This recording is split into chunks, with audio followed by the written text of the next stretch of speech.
है ना, तुम्हारे घर की छोटी बहू है। राजकुमारी जी पद्मिनी जी की सभी के सामने डांट लगाती हैं, जिसके बाद पद्मिनी नाराज होकर पार्टी से चली जाती है। इसके बाद सभी लोग पार्टी में एंजॉय करते हैं। पार्टी खत्म होती है और अगले दिन सुनैना बेटा, आज तुम्हारी मंदिर में पूजा है, हम अपने घर के टेम्पल विंग में चलते हैं। इसके बाद राजकुमारी जी सुनैना को टेम्पल विंग में लेकर जाती हैं, जहाँ की दीवारें चारों तीर्थों की तरह सजी हुई थी। ऐसा लग रहा था जैसे पूरी दुनिया के सभी तीर्थ उस टेम्पल विंग में मौजूद हो। इसे देखकर सुनैना हैरान हो जाती है। दादी जी, क्या हमने सच में पूरी दुनिया के सभी मंदिरों को अपने घर में सजाया है? हाँ बेटा, मेरा बचपन से सपना था कि मैं सभी तीर्थों में होकर आऊं, लेकिन मेरे बेटे ने दुनिया भर के सभी मंदिर घर में ही सजवा दिए। टेम्पल विंग में पूजा करने के बाद सभी लोग अपने अपने काम पर चले जाते हैं, लेकिन सुनैना ऊपर ही रह जाती है। पद्मिनी ये सब देख लेती है और मनी मन सोचती है, अब मैं देखती हूँ कि ये एस्केलेटर से अकेले नीचे कैसे आएगी। इसको तो ये चलाना भी नहीं आता, तभी मेरे घर वालों को पता चलेगा कि एक गरीब को अमीर घर की बहू बनाना कैसा होता है। अपने मन में ये सोचकर पद्मिनी सुनैना के पास आती है और कहती है, क्या हुआ सुनैना बेटा, नीचे नहीं आ पाओगी ना अकेली? चलो मेरे साथ, मैं तुम्हें लेकर चलती हूँ। इसके बाद पद्मिनी सुनैना का हाथ पकड़कर एस्केलेटर पर ले जाती है और उसकी साड़ी का किनारा एस्केलेटर की चेन में अटका देती है। फिर खुद एकदम से पीछे हट जाती है और बटन चालू कर देती है।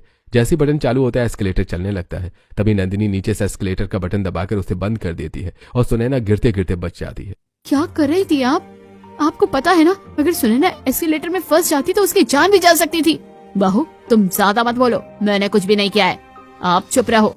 अपनी सास की बातें सुनकर नंदिनी समझ जाती है कि पद्मिनी सुनैना से इतनी नफरत करती है कि उसे नुकसान पहुंचाने की कोशिश कर सकती है।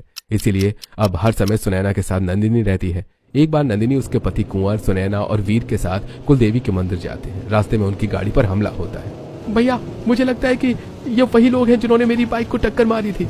ये क्या कह रहे हो वीर? लेकिन तुम्हारी बाइक तो फिसल गई थी ना? नहीं भैया, मेरी बाइक को किसी ने टक्कर मारी थी। याददाश्त जाने की वजह से मैं घर वालों को ये नहीं बता पाया। हम सबकी जान खतरे में है। सभी लोग गाड़ी में घबरा रहे होते हैं, लेकिन तभी सुनैना गाड़ी का हैंडल संभालती है और गाड़ी को पहाड़ी से नीचे ले जाती है। इससे गुंडों को लगता है कि गाड़ी खाई में गिर गई और वो वहां से चले जाते हैं। उसके बाद कुंवर अपने पिता को फोन करके दूसरी गाड़ी मंगवाते हैं। इस तरह सभी की जान बच जाती है। घर आने के बाद दादी, आज फिर से सुनैना ने हम सबको बचा लिया। हमारे कुछ दुश्मन हमारी जान के पीछे पड़े हुए हैं जो हमें मारना चाहते हैं। आज के बाद कोई भी घर से बिना सिक्योरिटी के कहीं नहीं जाएगा। और सुनैना बेटा, तुम हमारे जीवन में एक नया उजाला लेकर आई हो। तुम्हारी वजह से एक बार हमारे बीच का जीवन बचा और दोबारा हमारे दोनों राजकुमारों का। ये सब फालतू की बातें हैं। ऐसा कैसे हो सकता है कि इसी ने सबकी जान बचाई हो? पद्मिनी, तुम्हें नहीं मानना तो मत मानो, लेकिन देखना एक दिन तुम्हें भी विश्वास हो जाएगा।